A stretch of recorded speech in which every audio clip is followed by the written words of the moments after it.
there's always this fear of the AI overlord just kind of taking each piece of what we do as recruiters. But with HR, I think they're really excited about the admin work getting taken over. The only thing that has remained consistent is that not only being discovered, but creating something that's so compelling that people want to tell people about it.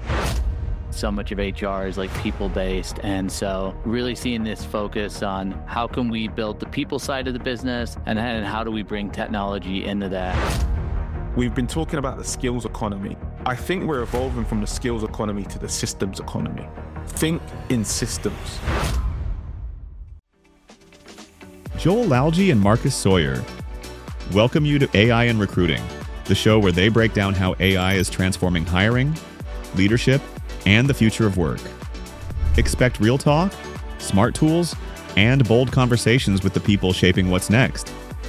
Let's get into it.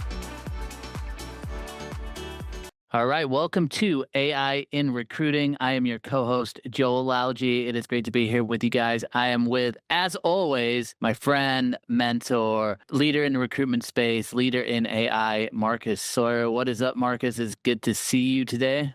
Always great to see you, Joel, and always good to catch up. I'm excited to dive into the discussion today. How you doing?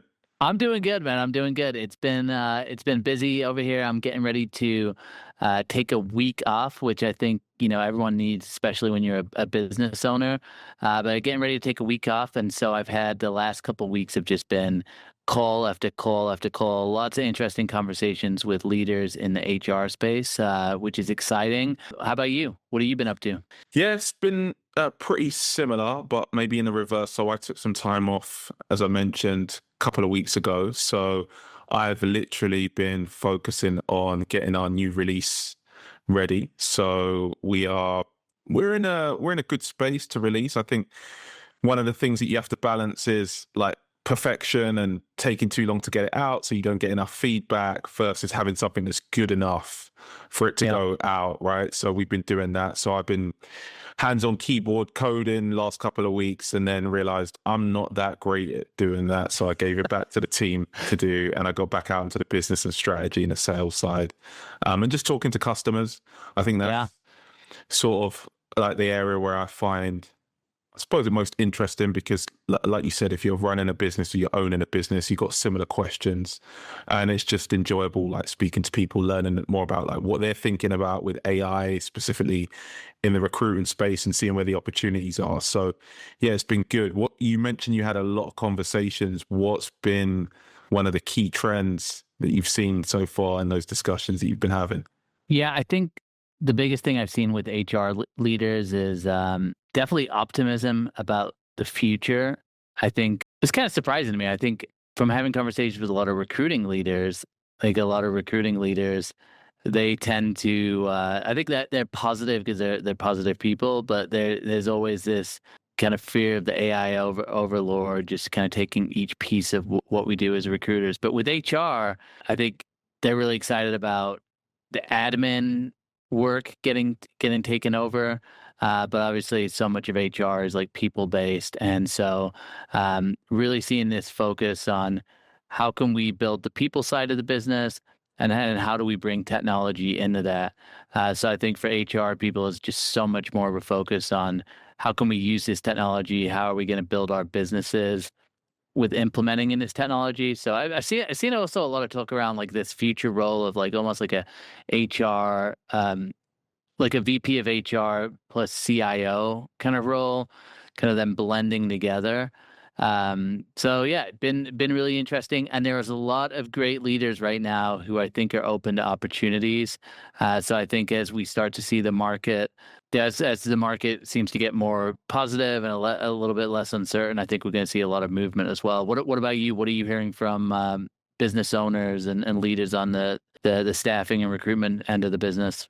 Well, I think for staffing and recruiting in particular, it's been a tough time, not just recently, but last couple of years or so. And I think that has been down to, obviously we've got the technological advances that we'll dive into and what you can do about it. But I think that there's been a lot of uncertainty. And when people are uncertain, they're not necessarily making decisions. Yeah. And the biggest decisions you make as a company are typically around strategy, like what you're going to do, and then the resources, how you're going to plan for that.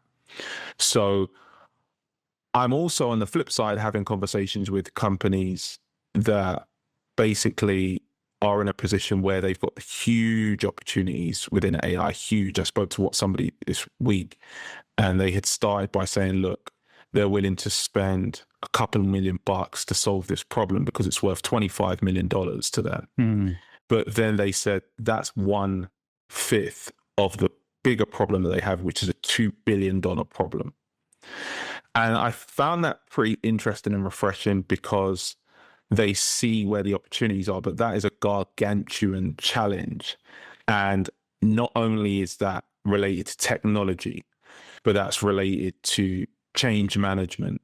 It's related to systems and structures needing to evolve. It's related to incentives. And I actually, in fact, think this is where staffing and recruiting leaders of organizations can start to evolve their business to become more strategic instead of being transactional. And that's one of the things that I've been trying to help companies think about. How can you become more strategic with your AI strategy, but then also more strategic with the companies that you start to work with? And I've been talking a lot about moving from thinking about tools to teams, right? That's been a big area.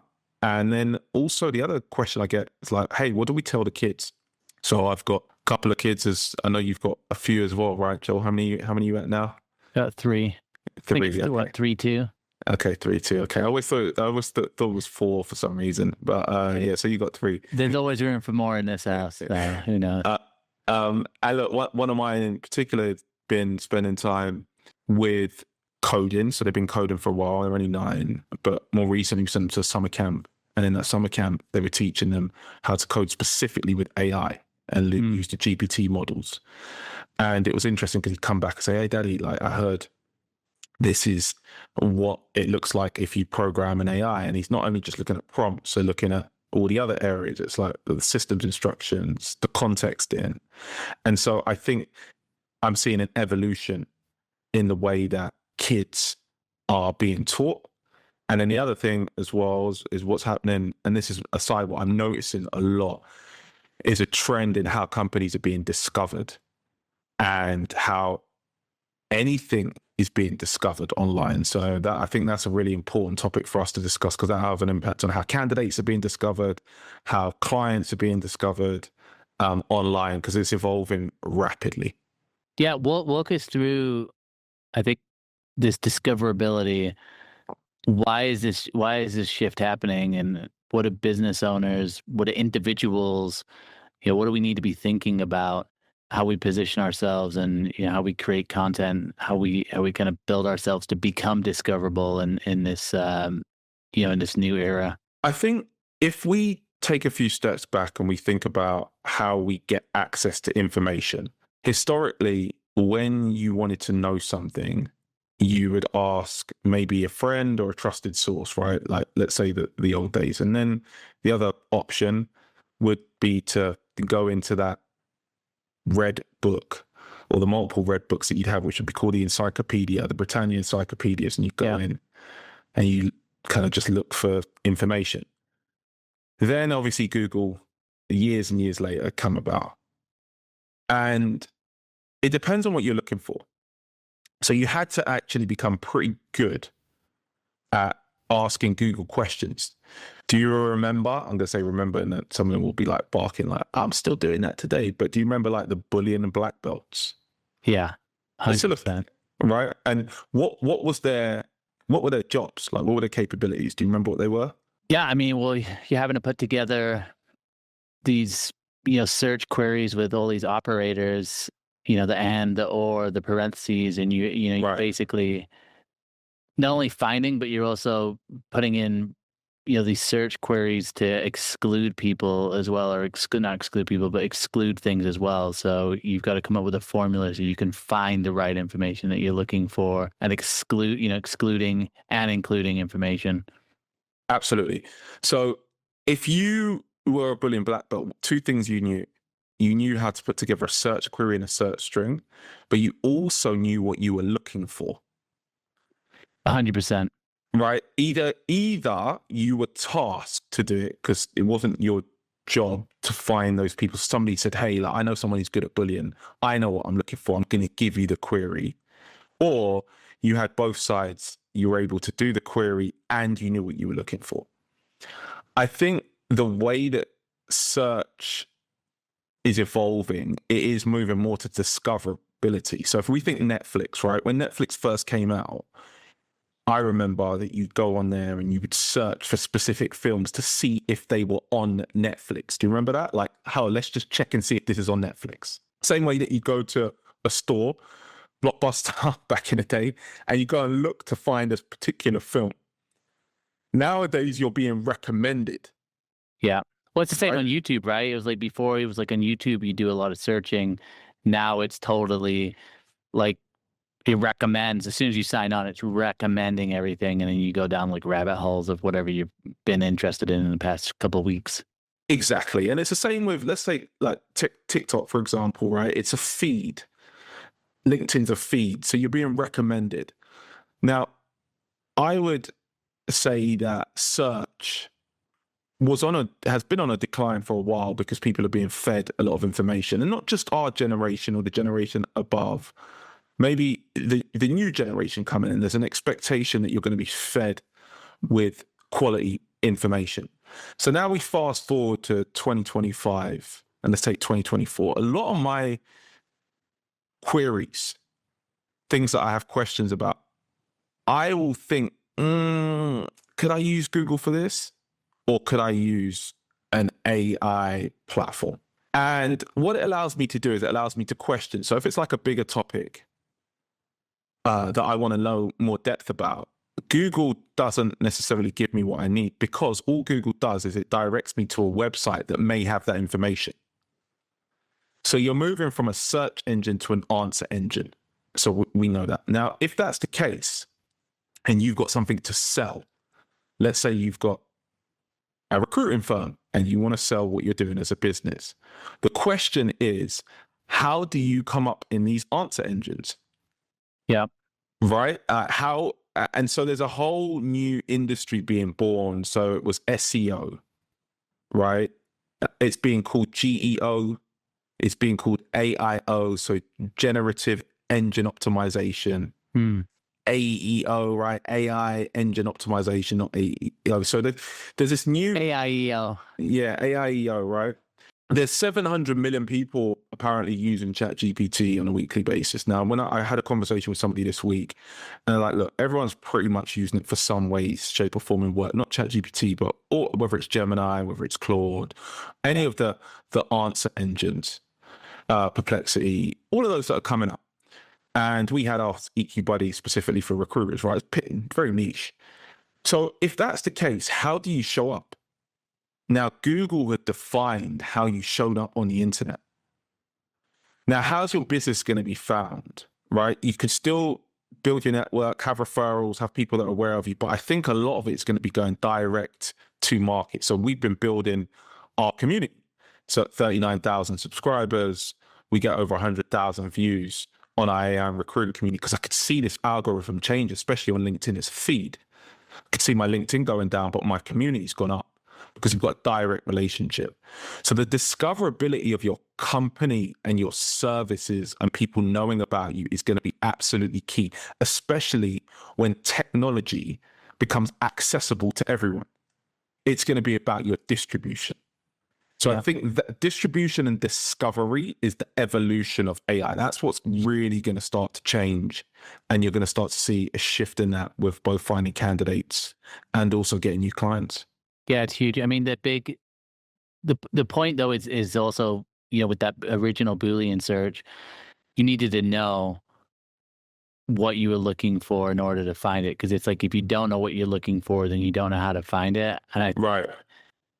It's reverse engineering that and going, okay, how can I bring that? Because again, with SEO, it was all about keywords, but it was deeper than that. It was like you would show up, and then you had to provide value Because if people went on your website and it was just keyword stuffing and it wasn't actually valuable, then Google would be smart enough to recognize that and you go down the list. So it's like you still have to provide. That was later on, by the way. That wasn't at the start. That evolved. But that's another point. It will evolve, because at Career Builder, when we had job postings online, people would stuff them with keywords, to your point. So that trick worked for a while. Yeah, it's the same with resumes, right? It's people, that's one of the things that's happening right now with a lot of, internal recruitment teams is they're finding all of these resumes are coming in. They all look very similar because a lot of people are using the technique of going, okay, I got a job description, ChatGPT or whoever I'm using, create me a resume that fits his job description. And what you end up having is a lot of like AI created resumes clogging the system. But a good resume always tells a story of what you've done, what's your impact, what's the value that you brought. Right. And so you can kind of use AI to maybe get a framework. But again, it's that same idea of whether you're creating content, whether you're putting out content for your business to become discoverable, whether you're bringing value to clients, just using AI blindly.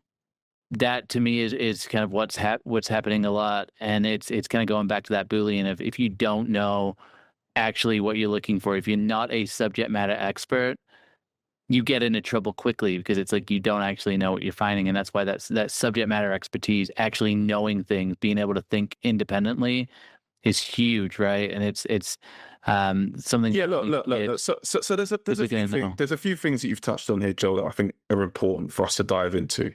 And I think that they're slightly different categories. Yeah. I think on one hand, it's knowing what you're trying to get done. Yeah. So that starts with strategy. What are you trying to do within this period of time, this hour, this next 2 hours, this week, this month, right? So having clarity of thought, absolutely agree. But then there's this other thing of, do you chase the algorithm?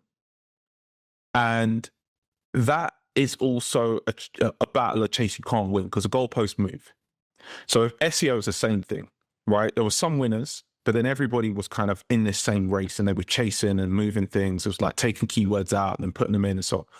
The only thing that has remained consistent is that not only being discovered, but creating something that's so compelling that people want to tell people about it. So you generate referrals at scale.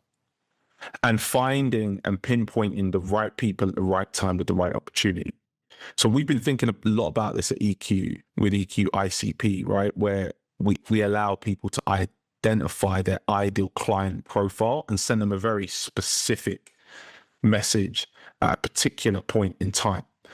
And so there's one thing of being discovered, but then there's because also that kind of acquisition channel comes at a cost, because when you're being discovered, it's not you just being discovered. They're discovering multiple other sources, right? And then you kind of get into this bidding war. And if you think about it with Google, the one thing about Google and also the other platforms as well, especially advertising just at large, what they do is they sell that intent signal multiple times, 10 times. And so you think you're getting somebody interested, but what you're really getting is somebody shopping around. So what you want to do is you want to reach out to people at the right time when they're looking for the right opportunity, and you are the source that they go to trust. So how do you do that? You build your network, you build your database. It's a longer game, but longer term, if you've got this audience that trusts you and understands you and you communicate with them on a long-term basis, you're going to be in a much better position now to win. And I think there's a huge opportunity to continue to do that, but you've got to identify those people first. We're trying to help companies identify, who should I keep a relationship with on an ongoing basis? What messaging can I send to them so that I'm top of mind and tip of tongue?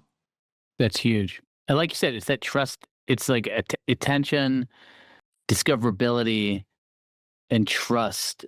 And I think we're in do you think trust is harder to gain nowadays because we have so much information? And like, what are your thoughts on how you kind of gain that trust at scale?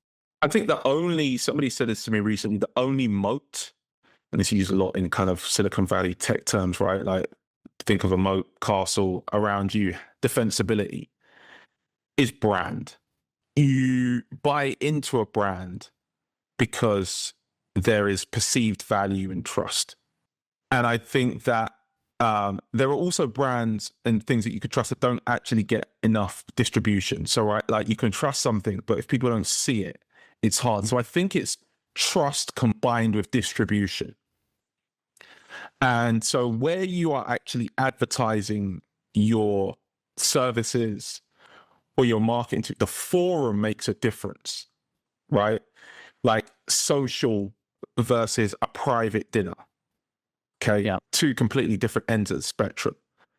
How that's received by the buyer is really important, right? So continuing to build that trust when you're not asking for something is key. So I think, yeah, look, if there's more companies, it's harder to build trust. Now, is it harder to stand out? No, because you can do the things that are basic, like you were alluding to before. We were saying, look, people are getting brain dead by using AI.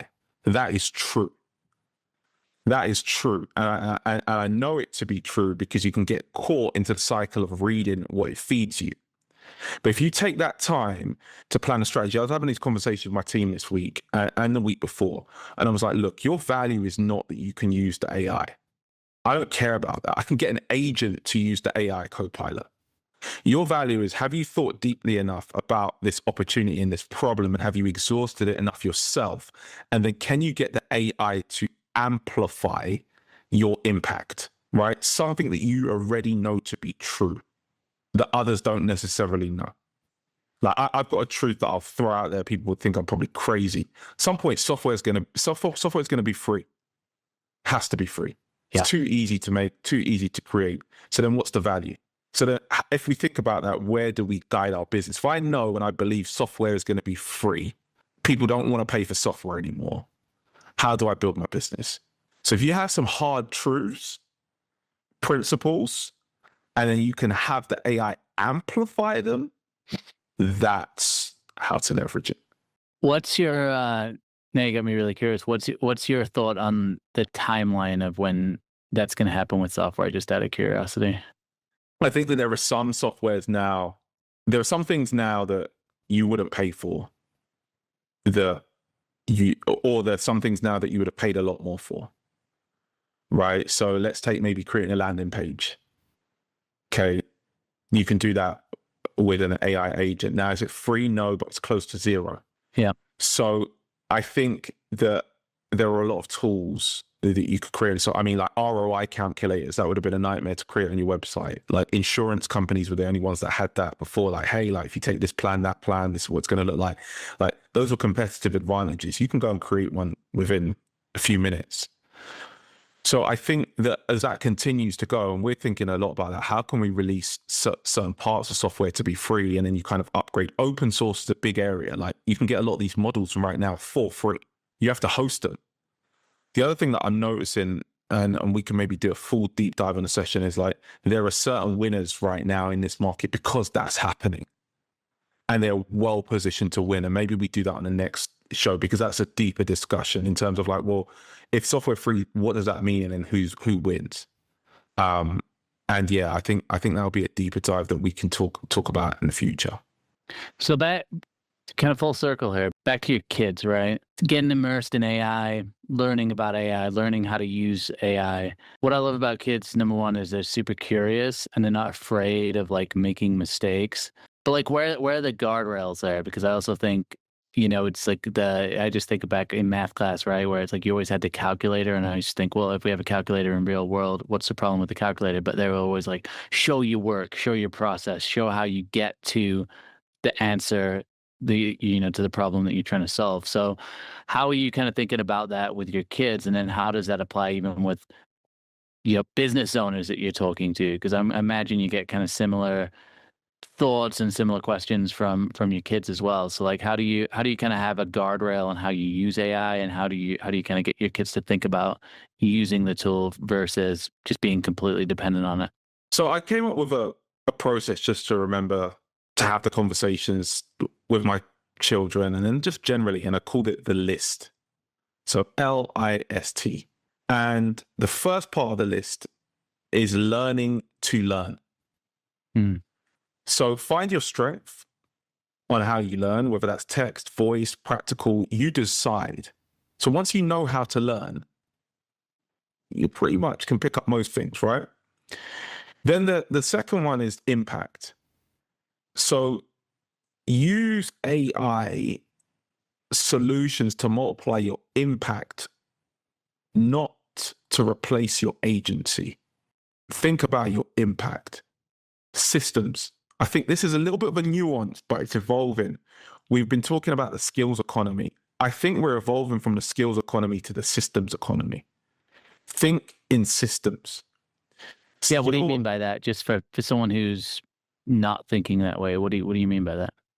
A skill is needed if you're going to use a tool, okay? If you're using tools, you need skills. Yeah. If you are planning a strategy, you're building an ecosystem, you're building something that is meaningful, that other people are going to interact with, maybe some software. You need to understand how the system works. If you're building anything of any type of value, you need to figure out how does this incorporate into a system that already exists. This is a harder reality to obtain because it takes a level of depth, right? And it's something that I'm always trying to learn and think about. Like, how does this plug into a system? When you build software, when you build AI solutions, you're trying to figure out how what you build can plug into a day-to-day system. Not about the skill that you have. The skill is available, which is a technology to do something. So thinking in systems. And then the final T is think for yourself and then be fluent in a language called LLM, large language models, because these models are actually programmed initially to take in language, to be fluent in that. So learn, impact, systems, think. Yeah, I love that. And then I know you say too here as well, I'm looking at reference in the newsletter as well, which if you guys haven't signed up for the newsletter, definitely need to do that. I think, what are you up to, like 40,000 subscribers or just right below that? But you said if they grow up solving human problems with AI, they'll always be relevant, which I think is huge, right? You know, it's like still keeping in mind what are the human problems. I know you're you know, that zero admin, right? Having that future of zero admin and like zero administrational tasks. Why? So we can focus on the human to human interaction. So we can focus on what we do best as humans. I think that's huge. I just love how everything ties together though, because again, you've been talking about this a lot. It's like, know the problems that you're trying to solve, right? Like, know what's the human problem we're trying to solve and how can we use AI to solve that? But I still am blown away that a lot of people don't think that way, or they're not really in tune with like, what are the actual problems that we're solving? And I also think, like, as a business owner, it's so easy to fall into the trap of just doing business daily and not stepping back and going, hey, what are the actual bottlenecks in my business? How can I scale this? Like, I'm faced with right now. How do I scale my business? You know, it's hard. It's hard because you're managing multiple things at once. And then also the world is ever evolving organism, right? So things are, the only constant is change. That's the only constant. So if we know that, then how do you evolve with it? But how do you evolve with change? But then also have something that is sustainable. And it comes down to principles. And somebody told me this many years ago. If you've got guiding principles on how you operate, this could include your purpose, your mission, but also like things that you know to be true. It allows you to become solid. And if you can become solid, you can move from a foundation of being solid. And you don't change for every trend. You change when there's and evolve when there's a real seismic change, and you kind of stick to your principles. But then it's like the balance between that and being open-minded, right? So we're kind of managing many things all at once. I think about this a lot as a content creator. As you know, I create a lot of content, so I am always at whim of the algorithm. But the algorithm has now switched into what are people interested in, and so you have to pick something that if you're going to create content, you have to pick something you're knowledgeable in, but you always need to be getting better and understand fundamentally that people's interests are going to change. And so you need to create content, you need to be there to provide content that's going to be interesting and provide value for what they're interested in, but keeping in mind that interests change, the way that people think about things change. So your content also needs to change as well. How has that evolved your business? The way that because I've got a couple of thoughts on it, but the way that the algorithm has evolved your business. Yeah. How? I think just being aware of what as a whole people are thinking about. So I think I'm very conscious about the conversations I'm having daily. So I'm always thinking, okay, this leader, this is what they're thinking about. There's probably other leaders that are thinking in this similar way. This job seeker is interested in this. It's probably others. So I think it's like it's almost like you said before. It's just being able to have conversations one-on-one and understand how that relates to people as a whole, and then trying to provide content that moves with that as well. So I think there's always, and it's again, like you said, with building software and like trying to understand human problems evolve and they change. So you have to change with them as well. And you've realized that the problems we had 10 years ago aren't the problems we have now. Do you find it harder or easier to keep up with the algorithm? I mean, I find it easier because I'm constantly paying attention to what's going on. But also I'm okay with when things flop, and I just understand that if something flops or something doesn't resonate, maybe there's time to change. So you've got to, and it's the same in business, right? Sometimes you've got to test something with a group of customers, see how they respond. And then whatever feedback they give you, if they say, hey, this is a terrible update or this wasn't good, you have to be okay with that and go, I'm not out here to make myself happy.